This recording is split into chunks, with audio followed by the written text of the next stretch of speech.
Confirmé à Valdebebas, Carlo Ancelotti ne compte pas sur lui pour jouer contre Getafe. Le Real Madrid, les amis, vous le savez tous, se prépare pour son prochain défi en Liga espagnole face à Getafe. Mais Carlo Ancelotti devra composer avec un effectif diminué, on le sait tous, alors que les Madrilènes ont retrouvé l'entraînement à Valdebebas après leur déroute spectaculaire à Anfield Road. Oui, les blessures continuent de hanter l'équipe.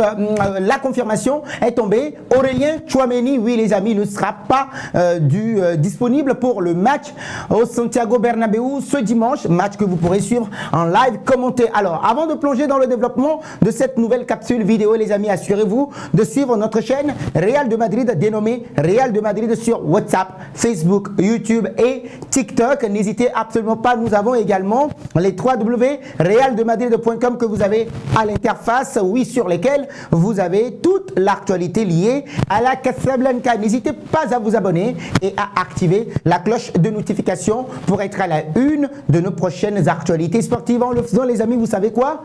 Vous nous donnez beaucoup de force et pour que la vidéo soit recommandée à d'autres personnes.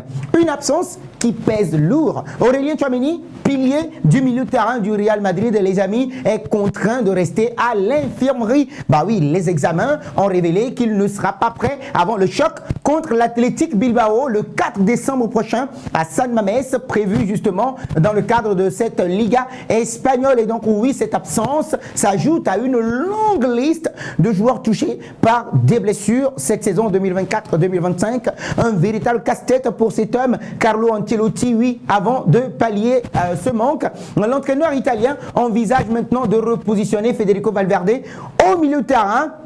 Et donc ce dernier, grâce à sa polyvalence et son dynamisme, est capable d'endosser ce rôle avec brio. Et donc par ailleurs, Lucas Vázquez, oui, sera aligné comme arrière droit. Une décision en tout cas qui reflète la flexibilité tactique de Carlo Ancelotti pour gérer quand même les absences. Alors une défense maintenant qui est sous pression. Les deux là, oui, en défense centrale, Raúl Asensio et Antonio Rudiger. Alors lui devrait à nouveau former ce duo avec Antonio Rudiger.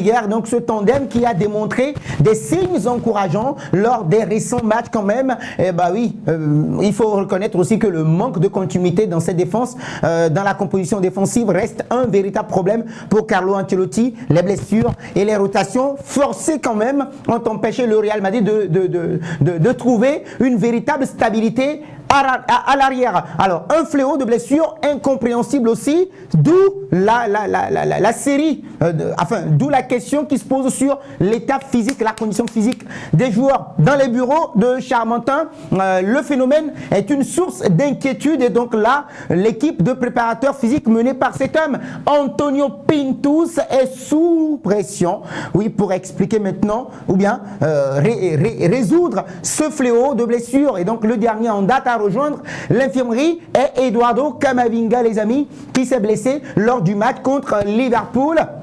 Ironie du sort, oui, les amis, vous pouvez vous en douter, le milieu de terrain international français avait été l'un des meilleurs joueurs de la rencontre face à Liverpool. Désormais, son retour est planifié pour le 18 décembre prochain. Et donc, un mois de décembre qui sera décisif pour Carlo Ancelotti. Et donc, pour le Real Madrid, c'est un mois qui s'annonce comme une période cruciale avec des échéances importantes qui arriveront forcément, comme le choc à San Mamés contre l'Athletic Bilbao. Les Madrilènes devront maintenant jongler entre compétition nationale, la Liga, et internationale, la Ligue des Champions. Et bien oui, la gestion des blessés sera un facteur déterminant dans leur quête de succès. Alors l'infirmerie madrilène regorge quand même de talents en convalescence et qui pourront revenir, et leur récupération est essentielle pour maintenir maintenant les ambitions du club. Et donc des joueurs comme Aurélien Tchouaméni et Eduardo Camavinga sont indispensables à l'équipe, enfin l'équilibre de l'équipe,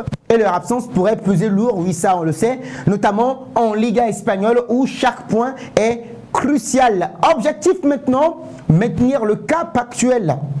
Malgré ces défis, Carlo Ancelotti est confiant. L'entraîneur mise maintenant sur la profondeur de son effectif et la résilience de ses joueurs pour continuer sur une dynamique positive. La première mi-temps, rappelez-vous, contre Liverpool a été prometteur, oui, et a même diminué. Le Real Madrid a rappelé qu'il reste une forteresse redoutable. Et donc oui, face à Getafe, une équipe qui est toujours difficile à manœuvrer, les Madrilènes devront maintenant éviter tout relâchement. Les yeux sont désormais tournés vers Valdebebas, où les joueurs se préparent activement à relever un nouveau défi, le match contre Getafe. Donc la capacité du Real Madrid à gérer cette série de blessures sera testée, mais une chose est sûre, oui, très certaine, c'est que les Blancos n'abandonnent jamais avec un effectif remanié et des incertitudes persistantes. Oui, ce match contre Getafe sera une véritable épreuve, mais comme souvent, vous le savez les amis, le Real Madrid pourrait transformer